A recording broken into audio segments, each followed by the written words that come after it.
আসসালামু আলাইকুম রহমতুল্লাহ বারাকাতুহ। প্রিয় ভাই বোনেরা, মিরপুর 11 পল্লবীতে ছোট্ট শিশু রামিসা আক্তারের সঙ্গে ঘটে যাওয়া নারকীয় ঘটনা পুরো জাতিকে স্তব্ধ করেছে ও গভীরভাবে ব্যথিত ও আতঙ্কিত করেছে।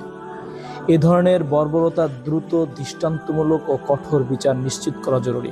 নৈতিক অবক্ষয়, অশ্লীলতা ও অপরাধ প্রবণতার কারণগুলো প্রতিরোধে কার্যকর উদ্যোগ নিতে হবে। মানুষের ভিতর উন্মাদনা ও হিংস্রতা তৈরি হওয়ার উপলক্ষ ও আয়োজনগুলো বন্ধ করা দরকার, নিয়ন্ত্রণ করা দরকার। প্রচলিত আইন ও বিচার প্রক্রিয়ার দীর্ঘসূত্রতা, দুর্বল প্রয়োগ ও নানা ফাঁকফোকরের কারণে মানুষের ভিতরে যথার্থ বিচার নিয়ে অনাস্থা তৈরি হয়েছে। এটা দূর করতে প্রচলিত সকল ব্যবস্থার উন্নয়নের পাশাপাশি শরিয়া আইনের প্রয়োগ একটা বড় পদক্ষেপ হতে পারে। শরিয়া আইন সমাজে নিরাপত্তা ফিরিয়ে আনতে গুরুত্বপূর্ণ ভূমিকা রাখবে।